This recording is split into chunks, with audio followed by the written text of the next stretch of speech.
ಸಿಗೋದು ಸರ್. ನಾವು ಹುಡುಕ್ತಾ ಇದೀವಲ್ಲ ಮತ್ತೆ ಏನ್ ಮಾಡೋದು? ಲಾಸ್ಟ್ ನೆಮ್ಮದಿ ಸಿಗೋದೇ ಅಲ್ಲೇ. ಹೌದಾ?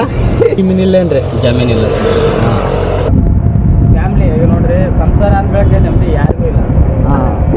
ಬೆಳಿಗ್ಗೆ ಹೇಳ್ಬೇಕು 4 ಗಂಟೆಗೆ ಆಟೋ ಹೊಡಿಬೇಕು. ಎಲ್ಲ ಒಳ್ಳೇದಾಕವ, ಯೋಚನೆ ಮಾಡ್ಬೇಡ್ರಿ.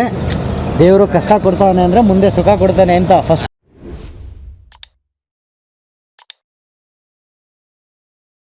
ಹಾಯ್, ಹಲೋ, ನಮಸ್ಕಾರ ಸ್ನೇಹಿತರೆ, ಎಲ್ಲರಿಗೂ ಮತ್ತೊಮ್ಮೆ ಸ್ವಾಗತ ನನ್ನ ಚಾನಲ್ಗೆ. ನಾವಿವಾಗ ಹೊರಟಿರೋದು ಎಲ್ಲಿಗಪ್ಪ ಅಂದ್ರೆ ಕಲ್ಯಾಣ ಕರ್ನಾಟಕ ತುಗುರಿ ನಾಡು ಅಂತ ಕರೆಸ್ಕೊಳೋ ಅಂತ ಗುಲ್ಬರ್ಗಾಗೆ ಹೋಗ್ತಾ ಇದೀವಿ. ನಾಳೆ ಬೆಳಗ್ಗೆ ಶಾರ್ಪ್ 7 ಗಂಟೆಗೆ ನಾವು ಗುಲ್ಬರ್ಗಾ ರೀಚ್ ಆಗ್ತೀವಿ. ನೋಡಿ, ಇದೇ ಟ್ರೈನಲ್ಲಿ ನಾವು ಹೋಗ್ತಾ ಇರೋದು. ಟ್ರೈನ್ ಬಂತು, ನಮಗೆ ಈಗ ಕುಂತ್ಕೊಳೋದಕ್ಕೆ 2 ನಿಮಿಷ ಟೈಮ್ ಇರುತ್ತೆ. ಸೊ ಟ್ರೈನ್ ಒಳಗಡೆ ಕುತ್ಕೊಂಡು ಮುಂದಿನ ವಿಚಾರಗಳನ್ನ ಮಾತಾಡೋಣ.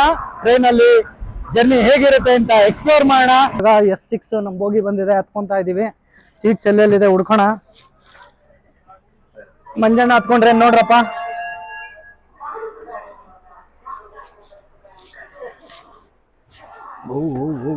ಓಕೆ ಸ್ನೇಹಿತರೆ, ಬಂದಿದೀವಿ. ಸೀಟ್ ಸಿಕ್ಕಿದೆ ನಮ್ದು. 6 ಸೀಟು, ಒಂದೊಂದು ಕಡೆ ಇದೆ. ಸುಮಾರು 3 ಸೀಟ್ ಒಂದ್ ಕಡೆ ಇದೆ, 2 ಸೀಟ್ ಒಂದ್ ಕಡೆ ಇದೆ, ಇನ್ನೊಂದ್ ಸೀಟ್ ಒಂದ್ ಕಡೆ ಇದೆ. ಎಲ್ಲ ಅಡ್ಜಸ್ಟ್ ಮಾಡ್ಕೊಂಡು ಅವ್ರನ್ನ ಎಲ್ಲಾರನ್ನ ಕಳಿಸಿ ಕುತ್ಕೊಂಡು ಅಷ್ಟರಲ್ಲಿ ಇಷ್ಟವಾಗಿದೆ. ಲಗೇಜ್ ಎಲ್ಲ ಸೆಟ್ ಆಗಿದೆ. ಈಗ ಸದ್ಯಕ್ಕೆ ಊಟ ಮಾಡ್ಬೇಕು, ಹೊಟ್ಟೆ ಹಸಿತಾ ಇದೆ. ಸೊ ಬನ್ನಿ, ಊಟ ಮುಗಿದ ನಂತರ ವ್ಲಾಗ್ ಹೇಗಿರುತ್ತೆ ನೋಡೋಣ. ಟ್ರೈನ್ ಜರ್ನಿ ಸ್ಟಾರ್ಟ್ ಆಗಿದೆ ಈಗ ಗುಲ್ಬರ್ಗಾಗೆ. ನಾಳೆ ಬೆಳಗ್ಗೆ ಗುಲ್ಬರ್ಗಾದಲ್ಲಿ ಹೇಗಿರುತ್ತೆ ಏನಿರುತ್ತೆ ಅನ್ನೋದನ್ನ ಗುಲ್ಬರ್ಗಾ ಸ್ಟೇಷನ್ ಇಂದ ಸ್ಟಾರ್ಟ್ ಮಾಡೋಣ. Let's go for food. First ಊಟ ಮಾಡೋಣ. ನೋಡಿ, ಸ್ವೀಟ್ ಇಂದ ಸ್ಟಾರ್ಟ್ ಮಾಡ್ತಾ ಇದೀವಿ. ಕಬಾಬ್ ಕೊಡ್ತಾ ಇದಾರೆ ನಮ್ ಕೊಲಿಗು. ನಿಮ್ ಹೆಸರು? ಗಿರಿ ಅಂತ ಹೇಳ್ಬಿಟ್ಟು ಇವರು. ಅವ್ರು ಬಂದ್ಬಿಟ್ಟು, ಅವ್ರ ಹೆಸರು ಪ್ರದೀಪ್ ಅಂತ. ಅವ್ರಿಬ್ರು ಜಾಯ್ನ್ ಆಗಿದ್ದಾರೆ. ಅವರೆಲ್ಲ JP ನಗರಿಂದ ಬಂದಿದ್ದಾರೆ. ನಾವ್ ಇಲ್ಲಿಂದ ಜಾಯ್ನ್ ಆಗ್ತಾ ಇದೀವಿ ಅವ್ರ ಜೊತೆನಲ್ಲಿ. ಬನ್ನಿ ನೋಡೋಣ ಮುಂದೆ ಟ್ರೈನ್ ಜರ್ನಿ ಹೆಂಗಿರುತ್ತೆ. ಟ್ರೈನಲ್ಲಿ ತುಂಬಾ ಟಫೆಸ್ಟ್ ಪೀಪಲ್ಸ್ ಇದಾರೆ. ನಾನು ಮುಂದೆ ತೋರಿಸ್ತೀನಿ ನಿಮ್ಗೆ ಅವ್ರು ಹೆಂಗೆಲ್ಲ ಮಾತಾಡ್ತಾರೆ ಅನ್ನೋದನ್ನ.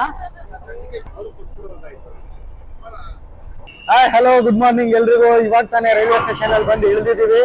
ಇದು ಗುಲ್ಬರ್ಗಾ ರೈಲ್ವೆ ಸ್ಟೇಷನ್. ನೋಡಿ, ಇದೇ ನಾವು ಬಂದಂತ ಟ್ರೈನು.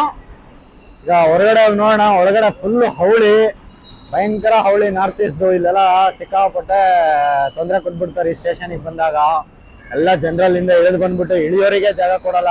ಎಲ್ಲ ಹತ್ಕೊಂಡು ಪಟ ಅಂತ ಹತ್ಕೊಂಡ್ಬಿಟ್ಟು ಫುಲ್ ಬ್ಲಾಕ್ ಮಾಡಾಕ್ ಬಿಡ್ತಾರೆ ಇಡೀ ಟ್ರೈನ್ ಅವ್ರದ್ದು ಅನ್ನೋ ತರ. ಓಕೆ, ಹಂಗೋ ಮಾಡಿ ಕಷ್ಟ ಪಟ್ಕೊಂಡು ಇಳಿದು ಲಗೇಜ್ ಎಲ್ಲ ಇಲ್ಲಿ ಇಳಿಸ್ಕೊಂಡು ಕುತ್ಕೊಂಡಿದೀವಿ. ಈಗ ಬನ್ನಿ, ಇಲ್ಲಿಂದ ಲಗೇಜ್ ಎತ್ಕೊಂಡು ಸ್ಟೇಷನ್ ಇಂದ ಹೊರಗಡೆ ಹೋಗ್ಬೇಕು ನಾವು. ಹೊರಗಡೆ ಹೋಗಿ ಸ್ಟೇಷನ್ ಹೆಂಗಿದೆ ಅಂತ ಎಕ್ಸ್ಪ್ಲೋರ್ ಮಾಡ್ತೀನಿ. ಸ್ಟೇಷನ್ ತುಂಬಾ ಚೆನ್ನಾಗಿ ಮಾಡಿದ್ದಾರೆ. ಸ್ಟೇಷನ್ ಎಂಟ್ರೆನ್ಸ್ ತುಂಬಾ ಯೂನಿಕ್ ಆಗಿದೆ ಇಲ್ಲಿಂದ ಸ್ಪೆಷಾಲಿಟಿ. ಬನ್ನಿ, ಔಟ್ ಸೈಡ್ ಹೋಗಿ ನಾನು ಸ್ಟೇಷನ್ ನ ಎಕ್ಸ್ಪ್ಲೋರ್ ಮಾಡ್ತೀನಿ. ಅದಾದ್ಮೇಲೆ ನೆಕ್ಸ್ಟ್ ಎಲ್ಲಿ ಹೋಗ್ತೀವಿ, ಏನ್ ಮಾಡ್ತೀವಿ ಅನ್ನೋದನ್ನ ಹೇಳ್ತಾ ಹೋಗ್ತೀನಿ ನಿಮಗೆ. Okay, let's go.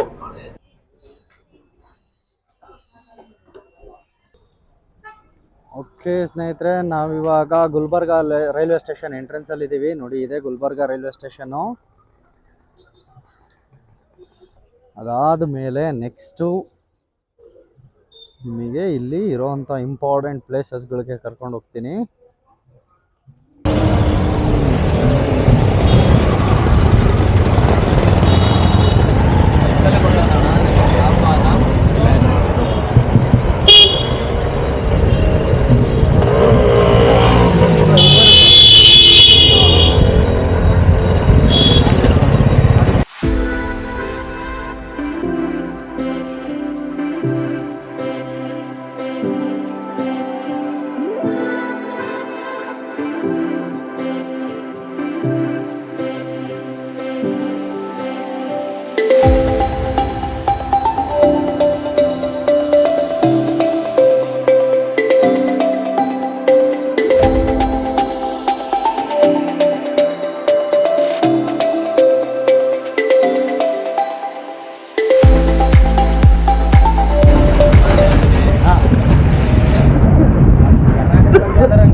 ಯಾಕಂದ್ರೆ ಫ್ಯಾಮಿಲಿ ಈಗ ನೋಡ್ರಿ, ಸಂಸಾರ ಅಂದ್ಬೇಕೆ ನೆಮ್ಮದಿ ಯಾರಿಗೂ ಇಲ್ಲ.